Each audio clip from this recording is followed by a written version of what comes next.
El siguiente segmento tiene contenido o opinión. Los contertulios analizan ahora la actualidad del país y el mundo. En A Primera Hora, la tertulia del día. Un ejercicio de plena libertad de expresión con responsabilidad.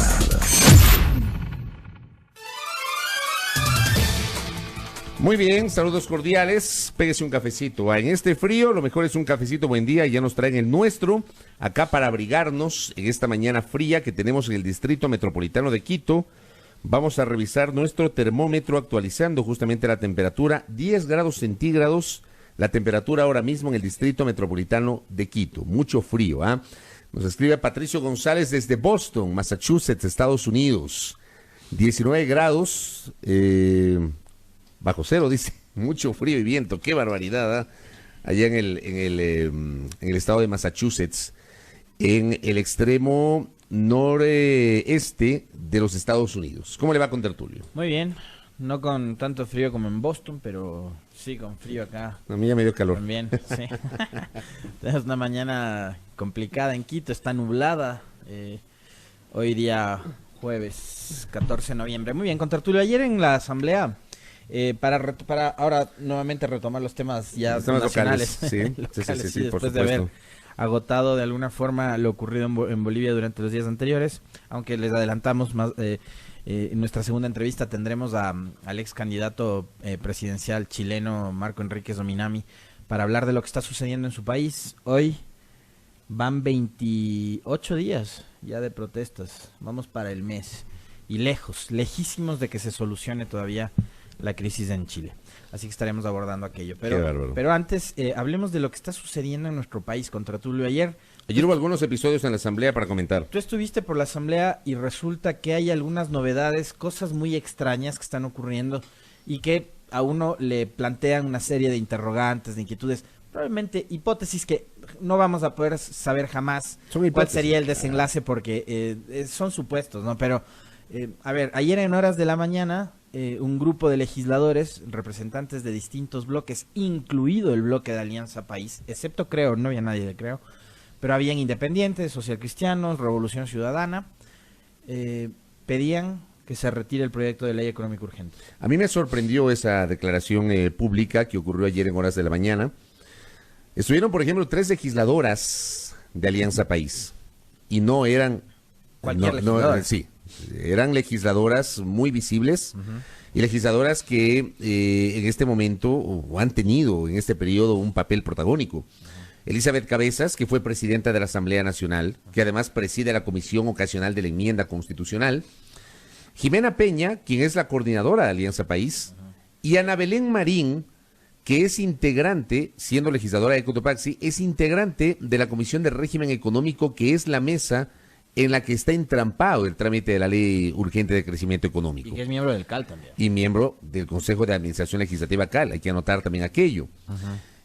Citamos esto porque evidentemente las legisladoras del bloque que se entiende es el bloque de gobierno, se suman a una corriente en la cual además participaron legisladores como Guillermo Celi de Suma, como Vicente Tallano del Partido Social Cristiano, como Pavel Muñoz de la Revolución Ciudadana. Vicente Almeida también del Partido Social Cristiano. Estuvo ahí también Jaime Olivo, me parece, Eddie Peñafiel estuvo ahí. Y Vilma Andrade.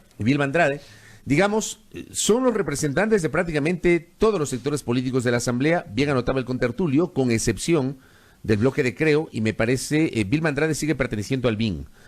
El bloque de Creo fue el único ausente en eso. Y claro, se reúnen, convocan una declaración de prensa y plantean que el Ejecutivo retire el proyecto económico urgente porque no tiene respaldo político, pero porque además hasta este momento no existe el informe para segundo debate que debe ser el insumo a través del cual el presidente de la Asamblea debe convocar a sesión del Pleno de la legislatura. Oye, a ver, un detalle nada más, ¿no? Porque las formas en esto también cuenta. Para mí sí es importante tanto lo que se hace como lo que se dice, porque hay que ser coherente y guardar sindéresis entre las dos cosas. Tú anotas bien, el bloque de Creo no estuvo presente en esa rueda de prensa.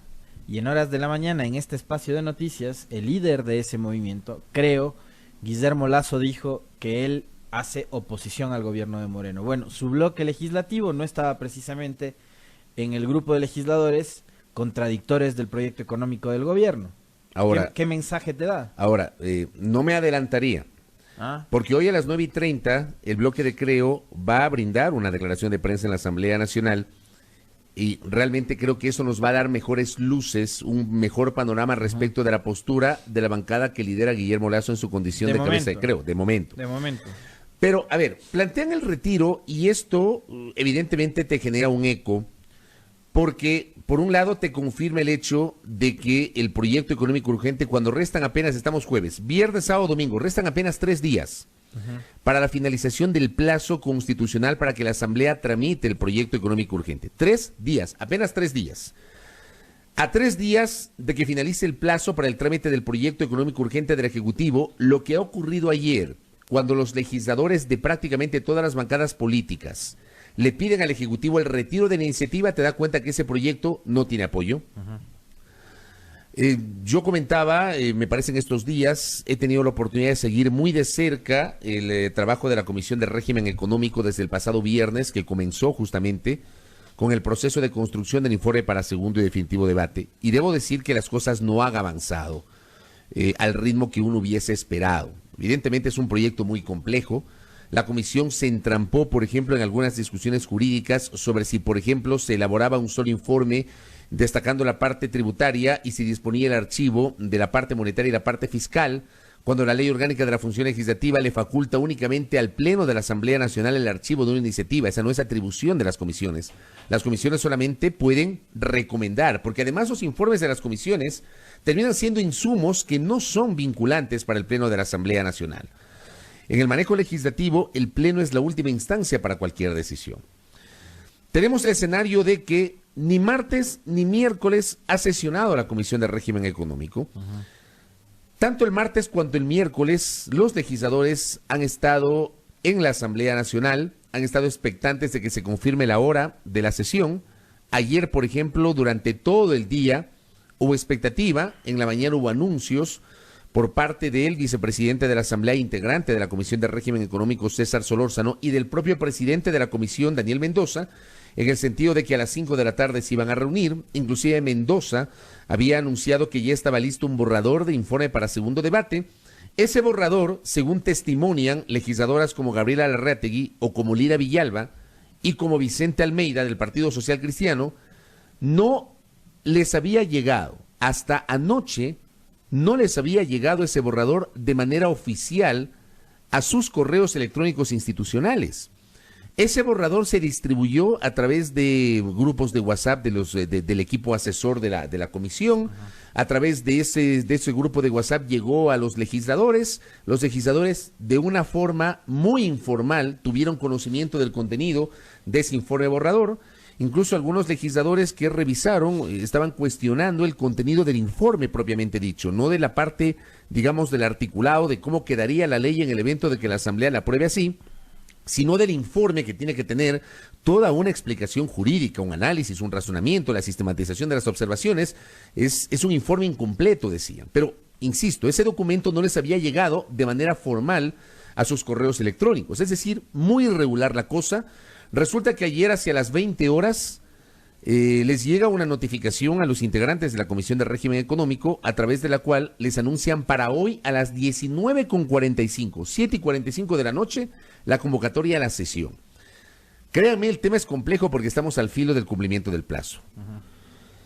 Y estamos al filo por una razón, porque ahí también viene otra discusión jurídica contra tú, lo que ya te voy a comentar. Pero no son plazos fatales, No, o sea, ¿cómo sí que puede no? haber una prórroga ¿De qué? para el No, cumplimiento, ¿no? No, señor. No, Puede señor. haber una prórroga. No, señor. O ya cumplidos los 30 No, señor. días, No, eso señor. pasa por el Ministerio de la Ley. Son plazos fatales. Sí. Sí, señor. Para el caso de una ley económica urgente son plazos fatales. Digo, como vienen manejando las cosas, no, no señor. sería nada raro que No, se extiendan un par de días más o 5 días más. Eso no existe. No. Eso no hay cómo. No hay cómo. Eso no ha existido jamás. Nunca. Jamás. Para el caso de un proyecto económico urgente, el plazo es fatal. 30 días. Los 30 días fenecen a las 23 horas con 59 minutos del domingo 17 de noviembre. Si hasta las 23:59 del domingo no existe una resolución de la Asamblea Nacional, a partir de las 0 horas el plazo finalizó y entrará en vigencia por el Ministerio de la Ley el proyecto del Ejecutivo tal y conforme lo había enviado el pasado 18 de octubre. ¿Y tú que has seguido el debate en la comisión, qué crees que vaya a pasar? Yo creo que me parece a mí que como están las cosas, veo más cerca el Ministerio de la Ley. Que es, digamos, lo que muchísima gente venía sospechando que era lo que estaban jugando, ¿no? Sí, porque yo te decía, los plazos están allí. A ver, si la comisión se reúne esta noche a las 19:45, vamos a suponer que finalmente logran reunirse, vamos a suponer que logran un consenso y vamos a suponer que aprueban el informe. Vamos a suponer que a la medianoche, antes de la medianoche de hoy, está aprobado el informe. El pleno de la Asamblea Nacional debe ser convocado al menos con 48 horas de antelación. Estamos hablando de que sí o sí, si es que hay informe, la Asamblea deberá sesionar el domingo y no podrá sesionar antes. Va a ser muy difícil que sesione antes. Tendría que sesionar el domingo. Y el domingo tendrá esa premura de aprobar antes de la medianoche, antes de las 23:59, el proyecto. Ahora, en la propia comisión no hay consenso. El tema es que no sabemos si efectivamente habrá votos para aprobar el informe. Tanto no hay consenso y de forma tan deportiva se ha venido manejando el tema que mira tú, Daniel Mendoza, que no era de la idea de dividir el texto, ahora sale con que sí, que se podría plantear el tema de dividir lo monetario por un lado y lo tributario por el otro para, digamos, sugerir el archivo en lo que tiene que ver con Banco Central, crisis sistémica y esos aspectos y dar trámite al asunto tributario que me parece a esta hora es lo más urgente porque es lo que tiene que ver con recaudación y con lo que a la larga le facilitaría al Ecuador contar con ciertos recursos para ir cubriendo la brecha fiscal. Pero eso, en materia económica es urgente para el Ecuador atender las necesidades que tiene el Estado de contar con recursos. Pero en materia de acuerdos con el fondo, me parece que el otro aspecto también es fundamental. Porque, la parte monetaria, la parte del Banco Central. Si ustedes revisan el acuerdo con el Fondo Monetario, lo del Banco Central era parte de... Esa es la parte compleja. Esa es la parte compleja. Y acuérdate tú que la semana pasada que estuvo acá Verónica Artola en agosto nos dijo que en septiembre estaba prevista la llegada de $250 millones al Ecuador, dentro de los compromisos adquiridos con el fondo. Le preguntamos la semana anterior si llegó esa plata y esa plata no llegó. Y no llegó porque el fondo estaba esperando que el Ejecutivo tome decisiones económicas, como por ejemplo el envío del proyecto. Tardó demasiado en el envío del proyecto. Es decir, nosotros hace 2 meses hicimos aquí en este noticiero un ejercicio sobre los plazos, tomando en cuenta que son plazos fatales, contertulio, y te ratifico. No hay cómo prorrogar en el caso de un proyecto de urgencia en materia económica. Se puede prorrogar en el caso de proyectos ordinarios, y esto me lo confirma también otro colega, cronista parlamentario, Ronnie Rodríguez, que siempre nos escucha. Ayer compartimos justamente esta expectativa en la Comisión de Régimen Económico. Para proyectos ordinarios sí existe la prórroga que está consagrada en la Ley Orgánica de la Función Legislativa, pero para proyectos de urgencia en materia económica no existe esa prórroga. Y claro, nos decía Verónica Artola que no ha llegado esa plata, y yo dudo mucho que si la Asamblea no aprueba la parte monetaria, esa plata vaya a llegar. Y estamos ya en la mitad del mes de noviembre. Diciembre es un mes en el cual el fisco necesita recursos, obviamente por el tema de los décimos, etcétera. La cosa es complicada. Y yo siento que las partes, contertulio, el gobierno y la Asamblea no han actuado con la responsabilidad del caso en este tema. No, y esto va más allá de la coyuntura. A propósito de un mensaje que nos acaba de escribir el economista Juan Pablo Jaramillo y alguna interacción que generamos el día de ayer con la abogada Marcela Guiñaga, que fue vicepresidenta de la Asamblea durante el periodo anterior y en el primer tramo de este periodo legislativo fue presidenta de la Comisión de Justicia, que es además una legisladora que tiene una trayectoria muy muy interesante, muy importante. Creo que esto no solo se debe a la coyuntura actual, sino al manejo irresponsable que políticamente se le ha dado a absolutamente todo en este país durante los últimos meses. ¿A qué me refiero específicamente? A que viendo cuál ha sido el desempeño de Daniel Mendoza al frente de la Comisión de Régimen Económico, que por ejemplo ha hecho que el CAL derive el tratamiento de la proforma presupuestaria 2020 a la Comisión de Desarrollo Económico, ha sido un rol paupérrimo. Que no lo digo yo, lo dijo durante el primer debate de la ley económica urgente Henry Kronfle de la bancada social cristiana, César Ron de la bancada social cristiana, quienes pidieron incluso que Mendoza sea sustituido por otro legislador de la Comisión de Régimen como ponente del proyecto. Lo dijo también Esteban Melo de la bancada de la Revolución Ciudadana, que fue en ese momento el único en intervenir hasta la primera parte. Creo que tiene que ver con el mal reparto que se hizo en mayo de las comisiones. O sea, tienes que poner a gente con experiencia, pues. ¿Qué te está demostrando el mal manejo de una comisión? Ese mal reparto hizo que la Comisión de lo Laboral recién el día de ayer elija presidenta. La presidenta. Y es una cosa que solo en este país puede suceder. Que una legisladora que tiene en fiscalía denuncias en curso por supuestamente haber cobrado indebidamente montos a sus trabajadores, los denominados diezmos, sea precisamente presidenta de la Comisión de Derechos de los Trabajadores. O sea, solo en este país puede ocurrir eso. Pero ese mal reparto hizo que gente sin experiencia, sin el conocimiento necesario, que se ajusta y que se acomoda muy fácil a las circunstancias y a la coyuntura, esté hoy al frente de las comisiones. Yo te digo además, no solamente al frente, sino los integrantes de las comisiones. Porque de lo que yo he podido seguir, tú en esa comisión tienes a una persona de la experiencia de Patricio Donoso, por ejemplo. Patricio Donoso es una persona que desde el punto de vista político tiene experiencia, como profesional y por su trayectoria en el mundo empresarial tiene mucha experiencia y abona para este tipo de debates. Pero por el otro lado yo he notado que la voz cantante dentro de la construcción del informe para segundo debate la tienen la asambleísta Gabriela Arrátegui de Suma y la asambleísta Lira Villalba de la Revolución Ciudadana.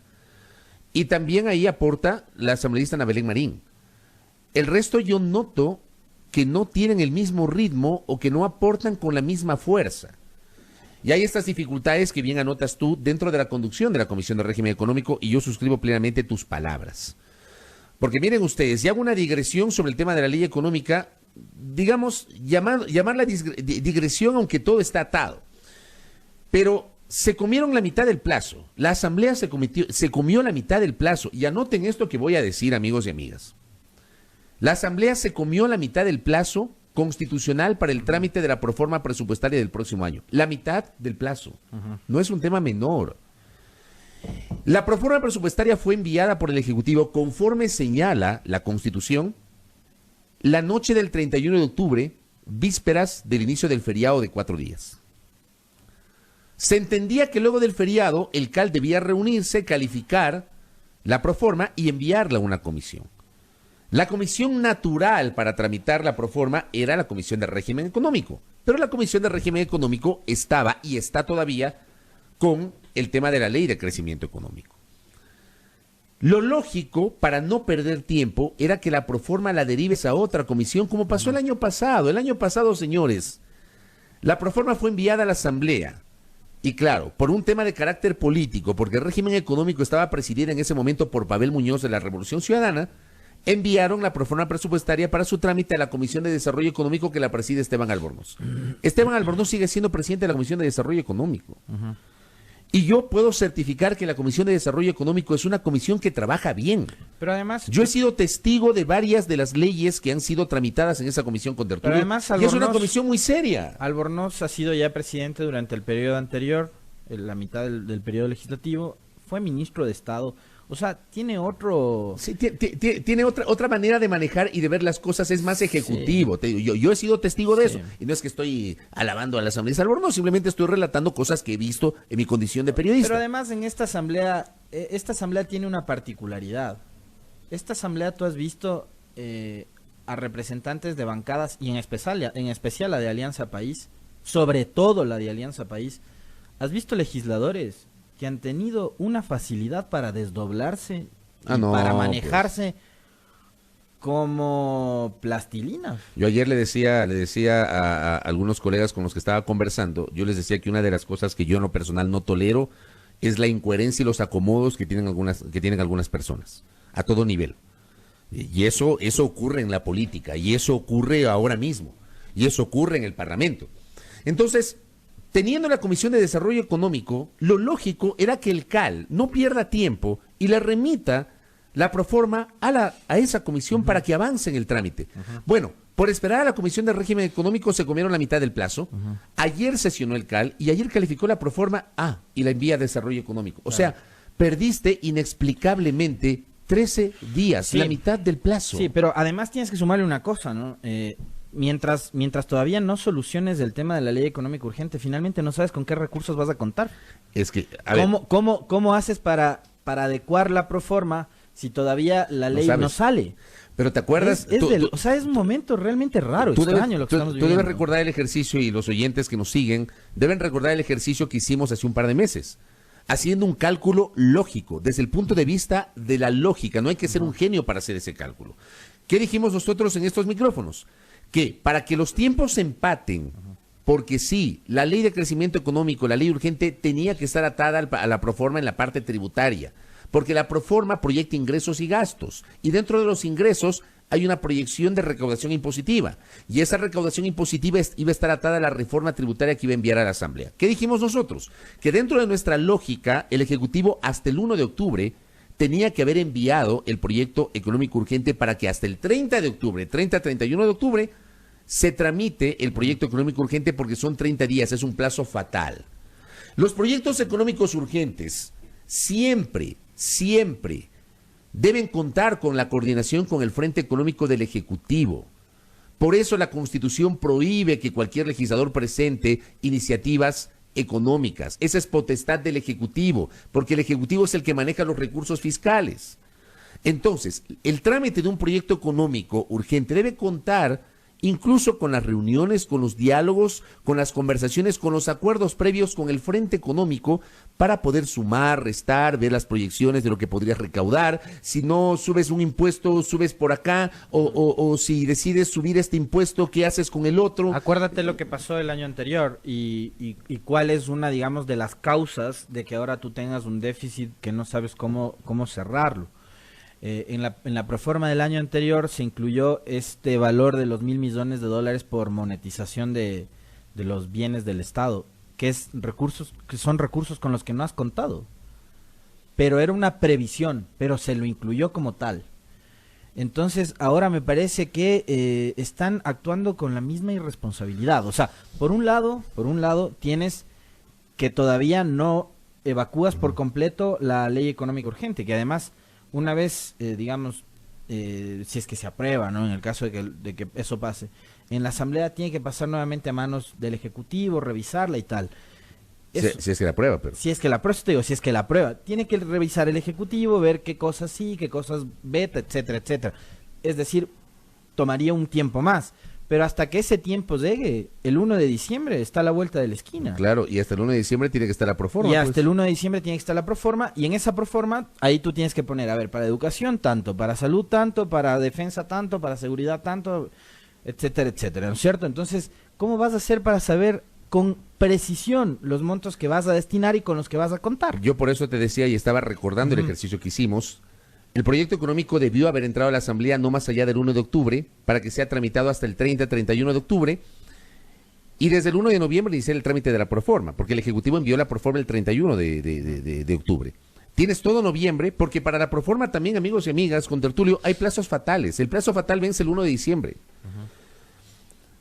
Y la Constitución le impide a la Asamblea negar la proforma. No puede negar la proforma. La Constitución dice aprobar u observar. Es un solo debate, además. Ya, es un solo debate. Una vez que la Asamblea apruebe u observe, si es que la observa, la proforma regresa al Ejecutivo con las observaciones de los legisladores, y el Ejecutivo tiene, me parece, 10 días para pronunciarse sobre las observaciones, y la Asamblea sí o sí tiene que aprobar. O sea, la Asamblea, en el caso de la proforma, no tiene margen. No tiene más la campo de proforma acción. se aprueba, sí o sí, y si no se aprueba, entra en vigencia la proforma por el Ministerio de la Ley. No hay chance de negar la proforma. Ya, no hay chance de negar. Todas estas cosas hay gente que tal vez no la tiene claro. Entonces yo decía, El proyecto económico tenía que llegar el 1 de octubre. Señores, llegó el 18 de octubre. El 18 de octubre. Cerca de la medianoche. Llegó viernes, que este tampoco es un dato menor. Fin de semana. No es un dato Viernes, menor. 3 días. Llegó viernes 11 de la noche. Vino sábado, domingo. El lunes no se reunió el CAL para calificarlo, se reunió el martes para calificarlo. Le envía a régimen económico y régimen económico no se reúne el mismo martes, se reúne el miércoles. Perdiste sábado, domingo, lunes, martes. Perdiste 4 días para iniciar el trámite. Súmale otra cosa. Cuando ya se presenta el informe para primer debate, se convoca la sesión para primer debate el jueves 31 de octubre. Antesala de feriado. Antesala de feriado. La asamblea no se reúne pues todo el día jueves. Y no cerraste el debate. No se cerró. Y ese primer debate duró ¿cuántas sesiones? 4. 3 sesiones. 3 sesiones. Pero, por ejemplo, inicia el jueves 31. Oye, si tienes una ley económica y necesitas avanzar y necesitas acelerar las cosas, lo que más puedas. la sesión se suspendió a las 2 de la tarde del 31 de octubre. Parece que algunos asambleístas tenían ya reservaciones. ¿Me entiendes? En la playa. Te comiste viernes, sábado, domingo, lunes, 4 días. Vino el martes, retomaste el primer debate y el martes no cerraron el primer debate. Convocaron para continuar el jueves. Porque el miércoles era un día de comisiones. La asamblea casi nunca sesiona el pleno los miércoles, casi nunca. Ha habido excepciones, pero casi nunca. Los miércoles son días de comisiones. Y recién el jueves cerraste el primer debate. O sea, la asamblea perdió alrededor de 10 días. Con todo esto que estoy señalando, perdió alrededor de 10 días. 1/3 del plazo de 30 que establece la propia norma constitucional, que es un plazo improrrogable. Y hoy hay otra discusión con Tertulio, permíteme compartir esto contigo y con los oyentes. A ver. Hay una discusión jurídica y hubo una discusión jurídica y la sigue habiendo en la Asamblea Nacional respecto del plazo para la entrega del informe para segundo debate. ¿Qué dice la Ley Orgánica de la Función Legislativa? Dice que transcurridos 4 días desde el cierre del primer debate, la comisión deberá, y esa es la palabra que está en la Ley Orgánica de la Función Legislativa, deberá, mandatorio, eso no está sujeto a interpretación, mandatorio, no es potestativo. La comisión deberá presentar el informe para el segundo debate. Aquí hubo una discusión porque hay gente que cree que cumplidos esos 4 días la comisión debió haber presentado el informe, es decir, el primer debate se cerró a la 1 de la tarde del jueves. Viernes, sábado, domingo, lunes. El lunes a la 1 de la tarde se cerraron esos 4 días. Y a partir de la 1 de la tarde del lunes, la comisión debía ya haber presentado el informe para segundo debate. Estamos jueves y no existe ese informe. Hay, digamos, y te digo que hay una discusión, hay especialistas en materia legislativa que creen que a esta hora la presentación de un informe ya es ilegal. Porque en derecho público solo se hace lo que está escrito. Y es, dentro de esta interpretación, muy clara la ley orgánica en el sentido de que transcurridos los 4 días, es mandatorio, la comisión deberá, y te has excedido ese tiempo. Hay otros, en cambio, que creen que no es una camisa de fuerza, que lo que te hacen es establecer este plazo de 4 días y luego se abren unos días adicionales para poder presentar el informe. Bueno, esto también generó una discusión. Sobre si el informe que pueda ser presentado hoy, ojalá que ocurra eso, porque sería muy lamentable que no se presente informe, ese informe podría ser ilegal. Y ayer, los legisladores de la bancada de la Revolución Ciudadana, que integran la Comisión de Régimen Económico, Lira Villalba, Germo Calle y Esteban Melo, presentaron un documento, una propuesta de informe, su informe. No podemos decir que es un informe de minoría, porque para que haya un informe de minoría tiene que haber un informe de mayoría. Y el informe de mayoría tiene que ser aprobado por la comisión. Ya, presentaron un documento, una suerte de informe, me parece de 100 y pico de páginas, donde hay toda una parte argumentativa en la cual terminan recomendando al Pleno de la Asamblea el archivo de todo el proyecto de ley. Entiendo que ese es un insumo que lo tienen ahí, que esperan que sea considerado por la Administración de la Asamblea Nacional, dependiendo de lo que pase hoy en la Comisión de Régimen Económico.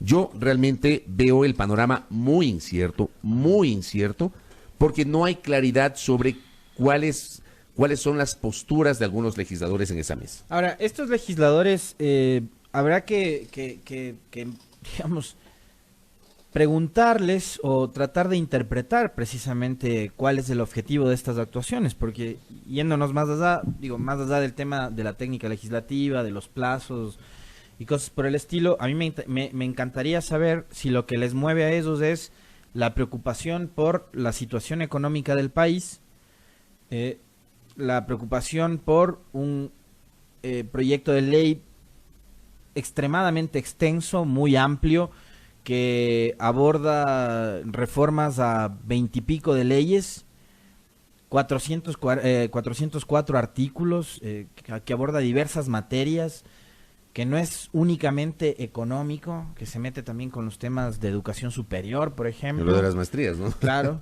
Entonces, yo quisiera saber si a los legisladores les motiva eso, la preocupación por la situación del país, o les motiva sus cálculos políticos, porque estamos ya en la antesala de lo que será un año eminentemente preelectoral, que es el 2020. Y los legisladores también estarán pensando en qué van a hacer en 2021, cuando hay elecciones legislativas, además de las presidenciales. Entonces, me parece que mucho tiene que ver, además del momento, ¿no? Después de una protesta como la de octubre, un escenario en lo social que me parece a mí que todavía no está del todo resuelto el conflicto. Nuestro invitado del día lunes, el doctor Juan Pazimiño, decía que en el país se vive una tensa calma. Yo suscribo absolutamente esas palabras porque me parece que estamos transitando por un campo minado. Desactivaste una bomba que era la del decreto 883, pero enviaste otra bomba, que es este proyecto de ley económica urgente, que ha desatado una ola de críticas y que los propios legisladores de la bancada de Alianza País, de la bancada de gobierno, pidan que se retire el proyecto de ley. Y a futuro estás todavía con el pendiente de que llegue una reforma laboral, mientras en la Corte Constitucional se analiza en uno de los despachos de los jueces una demanda de inconstitucionalidad al mandato 8 que eliminaba la tercerización y la flexibilización laboral. Entonces, me parece que estamos en campo minado, con Tertulio y amigos. Cualquier rato alguien suelta una chispa y esto nuevamente, este polvorín que es del Ecuador, nuevamente se podría volver a encender, partiendo del comentario de Juan Pazimiño. Entonces, para mí, lo de los asambleístas hay que analizarlo en todo su contexto.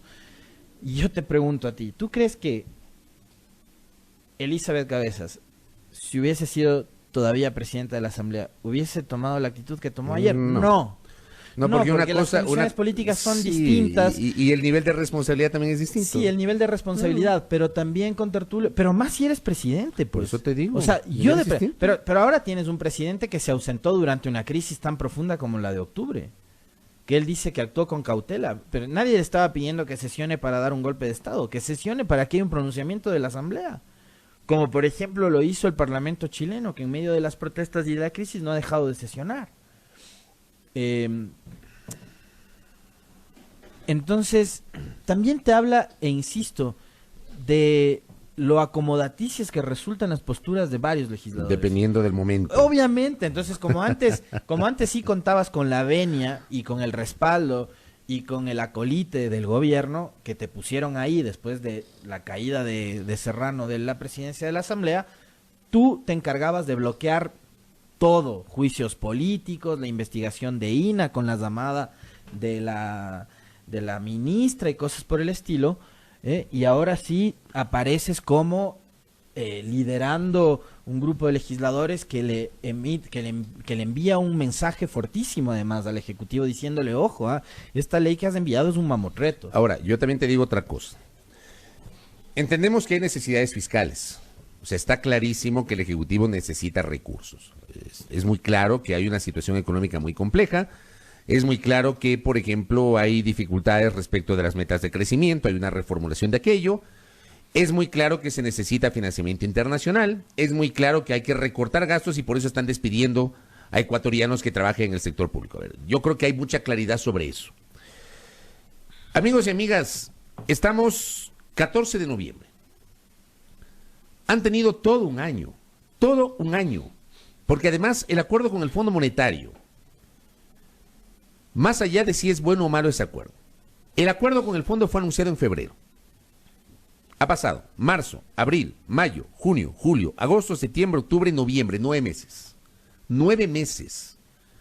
Y resulta que 9 meses han sido insuficientes para poder generar una planificación mucho más integral, mucho más pensada, analizada, concordada, consensuada con los diversos sectores del país. 9 meses.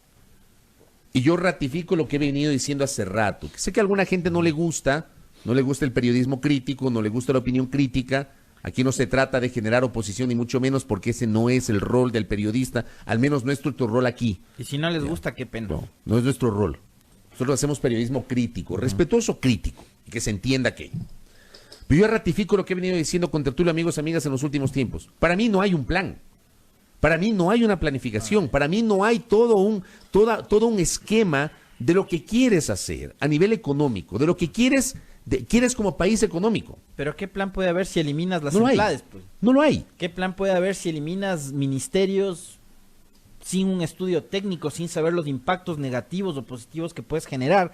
Y después de que eliminas los ministerios, resulta que te estás a la crisis en las cárceles. La eliminación de los subsidios, el decreto ejecutivo 883, detonante del estallido social del 3 al 13 de octubre de este año. Ese decreto ejecutivo, amigos y amigas, ese decreto ejecutivo no fue pensado, no fue analizado, no fue consensuado. No fue consensuado. Ni siquiera el sector empresarial tenía conocimiento. Y aquí lo hemos mencionado. El presidente de la Cámara de Industrias y Producción, Pablo Zambrano, nos lo dijo en entrevista acá.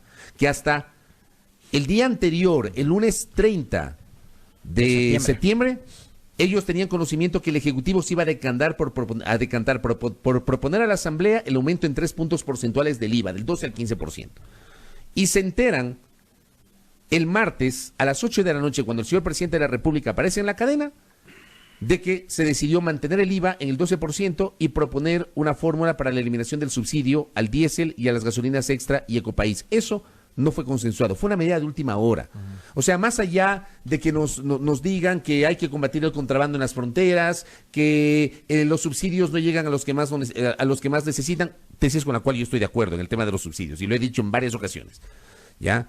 Aunque nos digan que hay que migrar al tema eléctrico, hay que dejar de consumir combustibles fósiles, o sea, todos estos argumentos que posteriormente se dieron, para mí no tienen nada que ver con el motivo netamente fiscal y recaudador que tenía la medida, una medida que no fue consensuada. Y digo, se comieron el año. En abril,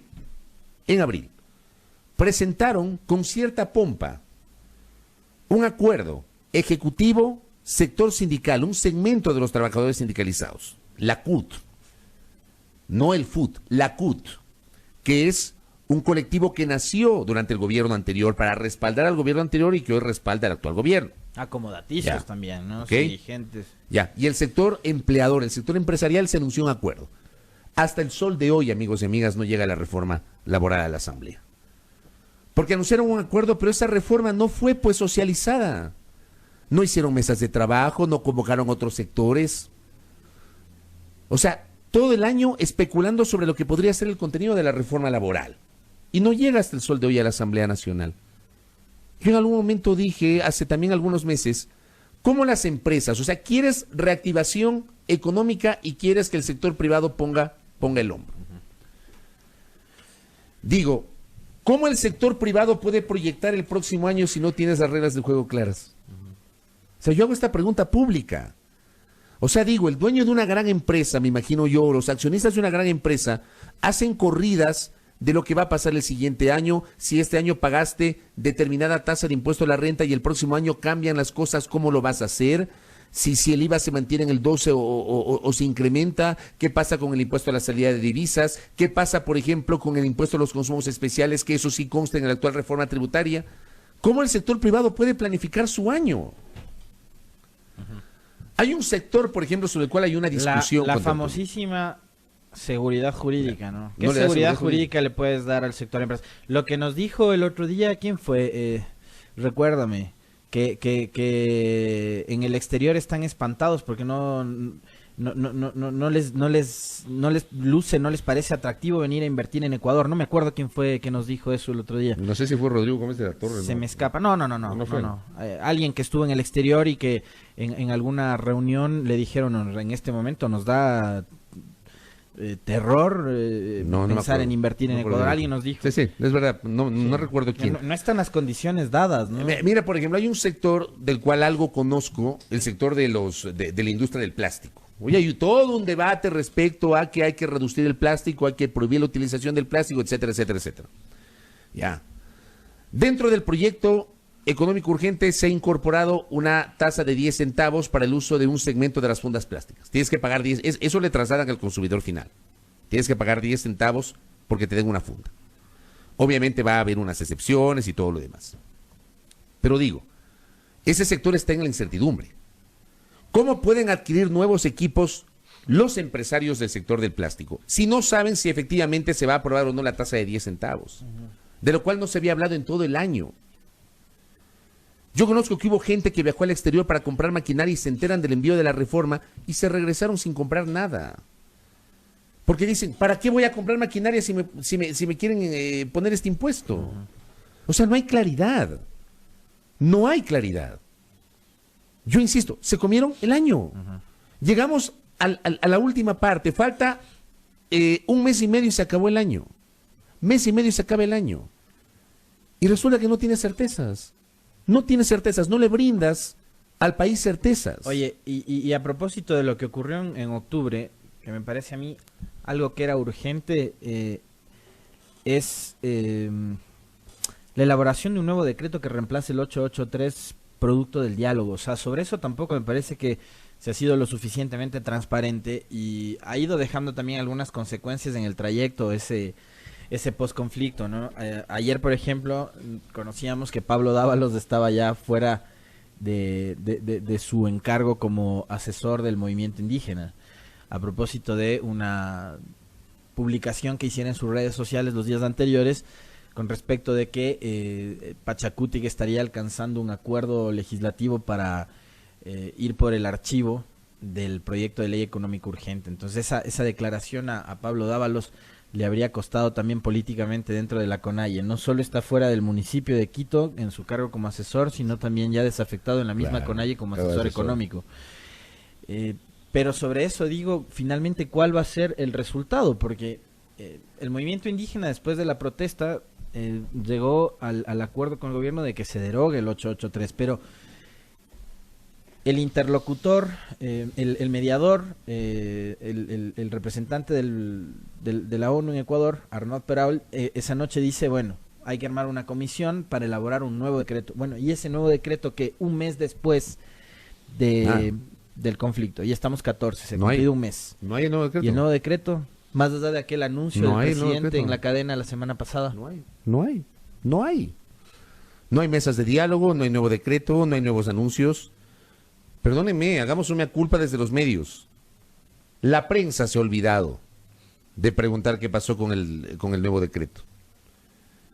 Nos hemos olvidado de preguntar a las autoridades del Ejecutivo qué pasó con las mesas de diálogo. O sea, fue solamente un anuncio la noche de ese domingo 13 de octubre para bajar las tensiones y para de contar. Y esa semana posterior generaron un par de reuniones. Acuérdate que aquí Jaime Vargas en su momento y Leonidas Sisa también en su momento nos dijeron, y el propio Pablo Dávalos en su momento, los tres, por separado, que tuvieron entrevistas con nosotros posteriores al 13 de octubre, nos dijeron que luego del 13 de octubre no se volvieron a reunir con el presidente. Ni siquiera con los ministros, sino con funcionarios de un nivel inferior que no tienen la posibilidad de tomar decisiones. Entonces, ¿de qué estamos hablando? O sea, yo lo que siento es que solamente hay anuncios, pero no hay concreciones. Y la gente nos dirá, bueno, ¿y ustedes por qué no preguntan? Bueno, porque estamos preguntando. Porque acá el ministro de Finanzas es otro de los funcionarios del gobierno que tampoco quiere venir. No quieren venir. Le hemos enviado cuántas... ya hasta la coordinadora ya perdió la cuenta de las llamadas y de las solicitudes que hemos hecho al Ministerio de Finanzas para que Richard Martínez venga y no quieren venir. No, hay un segmento de autoridades, lamentablemente hay un segmento de autoridades que sabrán ellos por qué no desean aceptar entrevistas en este espacio. Aquí no se maltratan nunca a los entrevistados, no se los trata mal, se hacen las preguntas que uno considera, se hacen los cuestionamientos periodísticos y respetuosos como tiene que ser.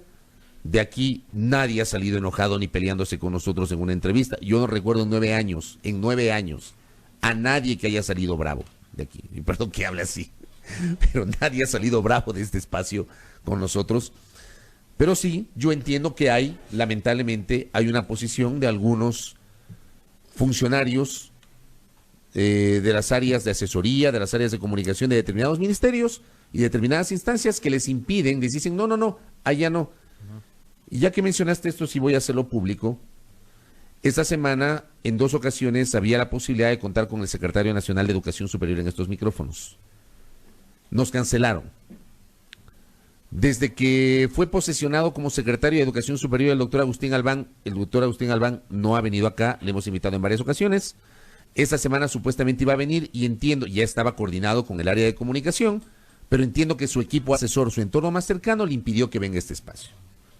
¿A quién dices? Ya, al secretario de Educación Superior. Le impidió el equipo más cercano. Es una pena, por ejemplo, que el economista Richard Martínez, con quien siempre existió una relación de respeto mutuo, cuando era detractor de Correa, cuando era analista económico, venía... Cuando era presidente de las cámaras, las veces que quería venía acá. Sí, aquí siempre se lo recibía, lo invitábamos, no se negaba a venir. Resulta que siendo ministro, apenas, desde que es ministro de Estado, a Richard Martínez apenas lo hemos entrevistado en 2 ocasiones. En 2 ocasiones. De allí no ha habido posibilidad de que pueda venir el ministro, ni siquiera desde el Ministerio de Economía y Finanzas nos dan la oportunidad de que venga una autoridad de un nivel inferior, o sea, un viceministro, el viceministro de Economía o el viceministro de Finanzas. Es más, el señor director de comunicación del Ministerio de Economía y Finanzas ni siquiera tiene la cortesía de contestar las llamadas y los mensajes. O sea, así se portan. Así se portan. Ministro de Defensa, ni hablar, ¿no? Ministro de Defensa, lamentablemente, ni siquiera contestan los teléfonos. No desean venir a entrevistas. El canciller, de igual manera, tampoco. Entonces, vino alguna el vez. canciller ha venido un par de veces. No ha regresado más. Entonces, y se ha pedido a los equipos de comunicación. Yo me imagino que los equipos de comunicación de esos despachos les dicen cosas a las autoridades y las autoridades por eso no vienen o les recomiendan no venir acá porque, claro, dicen no, a ese medio o ese programa no, porque estamos el contertulio y quien les habla y nos tienen estigmatizados. Sin embargo, acá ha venido en su momento la ministra de Gobierno, el señor Roldán, el señor secretario Roldán. Vino la señora Dora Ordóñez. La secretaria anticorrupción, a la cual se le hizo las preguntas que había que hacer y no es que se fue enojada. No, para nada. No es que se fue enojada la señora Dora Ordóñez. La gerente del Banco Central que jamás se niega a venir a una entrevista acá. Yo sí debo citarlo y como se lo dije a ella, yo sí valoro que la gerente del Banco Central siempre tenga la gentileza de atender nuestras invitaciones. Hemos pedido entrevistas con César Litardo también. Yo ayer hablé con César Litardo. Ayer conversé con él, porque estuve en la asamblea y pude conversar con él y le dije, le estamos esperando en la radio. ¿Y qué te dijo? Me dijo, encantado, me dijo. Así que le tomo la palabra al presidente de la asamblea. Pero eso no fue lo mismo que nos dijo la gente de su equipo de comunicación. Pero es que ese es el tema. Hay gente que lamentablemente le dice a las autoridades una cosa y las autoridades, claro, ya se prejuician. La ministra de Turismo que también siempre viene acá. La ministra de Educación, ¿eh? La ministra de Educación que nunca se niega a venir acá. Sí, la señora Kramer. La doctora Kramer. O sea, Rosy Prado de Holguín, Montserrat Kramer, nunca se niegan a venir acá. Resulta que ahora el SRI tampoco nos quiere dar la posibilidad de entrevistar a la directora Marisol Andrade, cuando ella ha venido en varias ocasiones, ahora resulta que ni las llamadas contestan. Entonces, vean, uno hace lo posible para tener todas las visiones, para quienes pretenden obviamente ubicarnos o estigmatizarnos o etiquetarnos. Ayer estuvo Guillermo Lazo, hoy va a estar en Segundo Sector Yepes. Estuvo también ayer Ramiro Aguilar. O sea, perdónenme, nos pueden decir cualquier cosa menos que no ejercemos la pluralidad. Y sí lamento mucho, ya que lo trajiste a colación con tertulia, y para cerrar, lamento mucho que hay un segmento de autoridades del gobierno que se niegan a venir a este espacio porque simplemente nos han etiquetado. Con el Una etiqueta injusta. Con el vicepresidente Sonnenholzner también hemos tratado de comunicarnos, de tenerlo acá, pero nos da resultado imposible, ¿no? Tampoco hay respuesta de Sonnenholzner. Cuando vino el vicepresidente, con el vicepresidente el diálogo fue un diálogo frontal. 2 veces estuvo, ¿no? Una vez. Una sola. Una vez. Fue un diálogo frontal, muy respetuoso el diálogo con el señor vicepresidente de la República. Pero lamentablemente no hay la posibilidad que haya vuelto el vicepresidente de la República. Entonces, autoridades del gobierno, señor secretario de Comunicación Gabriel Arroba, señores asesores de los ministerios, nosotros no somos enemigos de ustedes. De verdad, las puertas están abiertas. Nosotros tenemos mucho interés en recibir a las autoridades acá. Y no si por desean nosotros, venir, ¿no? Y no por nosotros, porque hay un montón de gente en nuestra audiencia que a quien quiere escuchar es a las autoridades, pues que son las que toman las decisiones en materia de política pública, porque nosotros solo damos nuestra opinión, pero la información con tertulio la generan las autoridades, los que toman las decisiones. Me recuerda también nuestra coordinadora, el ministro del Ambiente también viene. El señor Raúl Ledesma, cuando fue ministro de Trabajo, también había venido acá. El señor Andrés Madero nunca viene, vino una vez y nunca viene, y tampoco nos contestan las llamadas. O sea, eso es lo que también da pena. Ni siquiera tienen la cortesía de contestar una llamada o un mensaje los funcionarios del área del área de comunicación de varias instituciones. Esto es Ni interesante aclarar porque hay mucha gente que piensa que no los invitamos. Las agendas se manejan con sesgo y no es así. No es así. Nosotros no es así. podemos ponerles una pistola en la 100 a los funcionarios, a los asambleístas, a los analistas para que vengan acá. Si no quieren venir o sus equipos les digamos, les habla mal de nosotros, del espacio, etcétera, etcétera, ya no depende de uno, ¿no? Sí. Ya cuando les indisponen, ya nada, ya sale pues, de nuestro control. Ya nada. ¿Qué podemos hacer? Ya nada. En fin, vamos a la pausa al retornar, porque aquí somos plurales. Va a estar Héctor Yepes en segundos conversando con nosotros. 7:09, no se despeguen de nuestra sintonía.